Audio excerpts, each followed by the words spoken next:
तपाईँको एलम्बर राजा कहाँ हुनुहुन्छ र कुन ठाउँमा हुनुहुन्छ? होइन, मान्दिनँ भने होइन, इतिहासमा हुनुहुन्थ्यो होला, तर इतिहासमा त तपाईँको नेपाल पनि त थिएन नि।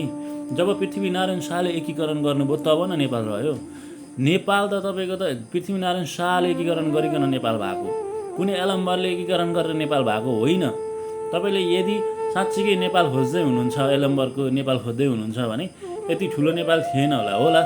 अब छिमेकी राष्ट्रहरूभन्दा त सानै नेपाल हो, तर यतिसम्मको चाहिँ तपाईँको चाहिँ एकीकरण भएको नेपाल थिएन होला क्या। सानो एउटा स्टेट मात्र थियो होला क्या, जुन अहिले इन्डियाको भइसक्थ्यो क्या। त्यतिखेर पृथ्वीनारायण शाहले एकीकरण नगरेको भए। यो कुरा पनि ध्यानमा रहोस्। जसरी सिक्किम दार्जिलिङ अहिले इन्डियाको भएको छ, त्यसैले तपाईँको नेपाल पनि तपाईँको एलम्बर हुँदाखेरिको नेपाल पनि इन्डियाको हुँदैन भन्न सकिन्न क्या। त्यति बेला हुन्थ्यो होला क्या। पृथ्वीनारायण शाहले जब एकीकरण गरेर तब नेपाल बन्यो। त्यो भएको कारणले गर्दा हामीले उहाँको सन्तानलाई पनि अलिकति कुनै एउटा होइन दिउँ न त, किन होइन, उहाँको पनि त कुनै अधिकार लाग्छ होला नि त। श्री 5 ज्ञानेन्द्र वीरविक्रम शाहदेवको पनि त अधिकार लाग्छ होला नि त यो देशमा, उहाँको पनि त केही अधिकार होला नि त।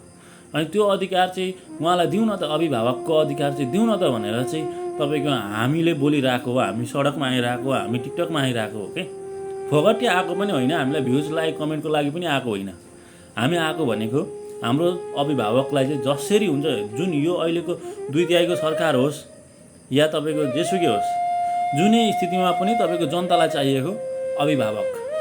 हेर्नुहोस् राष्ट्रपतिको त तपाईँको हेर्नुहोस् आफै राष्ट्रपतिको कुराहरू धेरै निस्किँदैछ होइन। उहाँको त सम्पत्ति विवरणमा पनि धेरै कुराहरू निस्क्यो अरे भनेको सुनेको छु, मैले बोलिनँ यो विषयमा। अनि तपाईँ आफै सोच्नुहोस् न। अनि राजाको हेर्नुहोस्, राजा भनेको राजा हो नि त। राजा र राष्ट्रपतिलाई कम्पेयर गर्ने ठाउँै छैन। अनि तपाईँ भन्नुहुन्छ एलम्बर राजा ल्याउँछु, कहाँबाट ल्याउनुहुन्छ? कुन दुनियाँबाट खोजेर ल्याउनुहुन्छ एलम्बर राजा?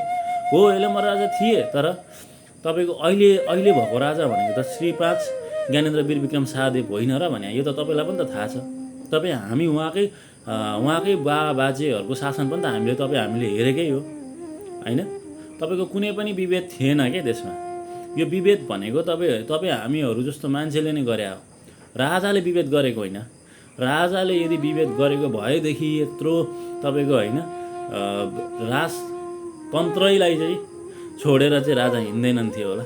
यो कुरा बुझ्नुहोस् हर्क साम्पाङज्यू है। अनि बालेन्द्रज्यूले चाहिँ तपाईँको चाहिँ संसदमा नआउनुको कारण यस्तो त्यस्तो भनेर तपाईँले जुन आरोपहरू लाउनु भएको छ, राजा ल्याउनकै लागि यदि नआउनु भएको हो भने म चाहिँ एकदम सपोर्ट गर्छु है। बालेन्द्रजीलाई म सल्युट गर्छु है। हुन त म राजावादी पनि होइन, राष्ट्रियवादी हुँ होइन, तर पनि म बालेन्द्र शाहज्यूलाई चाहिँ राम्रो कामको लागि चाहिँ सपोर्ट गर्छु। जसरी हाम्रो यो पूर्व पश्चिम राजमार्ग भनेर बनाइएको थियो, त्यसलाई महेन्द्र राजमार्ग बनाउनु भयो होइन, त्यसको लागि पनि सल्युट गर्छु। जसरी चाहिँ तपाईँको बालेन्द्र शाहले कामहरू गरिराख्नु भएको छ, त्यो पनि एकदम राम्रै हो होइन, राम्रै छ पनि, त्यसको लागि पनि म सल्युट गर्छु होइन। तर यदि तपाईँको जो कोहीले पनि गलत गर्छ भने त्यसलाई म सही भन्दिनँ। र हर्क साम्पाङज्यू तपाईँले मेयर हुँदाखेरि कति धेरै काम गर्नुभयो, त्यसलाई म सल्युट गर्छु होइन। तर अहिले आएर यो उत्पट्याङ खालको कुराहरू चाहिँ नगर्नुहोस् क्या, समाज भाड्ने खालको कुराहरू चाहिँ नगर्नुहोस् क्या। तपाईँलाई त एउटा राम्रो मान्छे मानेको थियौँ क्या हामीले, तर बिस्तारै तपाईँले त होइन समाज भाड्दै जाँदै हुनुहुन्छ क्या। भाडेको होइन भने के हो? संसदमा गएर पनि तपाईँ त्यसरी नै बोल्नुहुन्छ होइन। अब हुन्छ नि प्रधानमन्त्री भएन भने हामी संसदमा बस्दैनौँ। संसद भनेको त होइन एउटा मन्दिर जस्तो हो क्या, त्यहाँ एउटा निर्णय हुन्छ अनि त्यस पछाडि लागु हुन्छ होइन। र तपाईँ त्यस्तो ठाउँमा गएर ठिक छ प्रधानमन्त्री आउनुपर्छ, त्यो पनि म मान्छु, तर तपाईँको चाहिँ त्यहाँ भनिराख्नु भएको त थियो नि त होइन, यस्तो कारणले आउनु भएन भनेर। त्यो बुझेर होइन तपाईँहरू बसेर चाहिँ सल्लाह गरेर चाहिँ के गर्ने के नगर्ने भने निर्णय गर्नु पर्थ्यो होला जस्तो लाग्छ है मलाई चाहिँ। म त धेरै राजनीति जान्दिनँ, तर पनि जति जान्दछु त्यति चाहिँ भन्छु, जति सत्य हो त्यति चाहिँ म बोल्छु है। त्यो भएर हेर्नुहोस् हर्कज्यू, यो भएको नभएको कुरामा तपाईँ नलाग्नुहोस्, किनभने हाम्रो देशलाई चाहिएको अभिभावकै हो। अभिभावकविहीन भएको देश छ अहिले। राष्ट्रपतिको काम के हो त्यो तपाईँलाई राम्रोसँग थाहा छ, राष्ट्रपतिले के गर्दैछन् त्यो पनि तपाईँलाई राम्रोसँग थाहा छ। हिजोको राष्ट्रपतिले के गरे र त्योभन्दा अगाडिको राष्ट्रपतिहरूले कस्तो कस्तो काम गरे त्यो पनि तपाईँलाई थाहा नै छ। मैले केही बोल्नुपर्ने स्थिति पनि छैन र बोल्दिनँ पनि होइन। तर तपाईँले चाहिँ अहिले आएर चाहिँ यस्तो यो बालनजीलाई चाहिँ तपाईँको राजाको लागि हो भनेदेखि चाहिँ हाम्रो पनि एलम्बर राजा हुनुहुन्छ भनेको कुरा चित्त नबुझेको कारणले यो भिडियो बनाएको।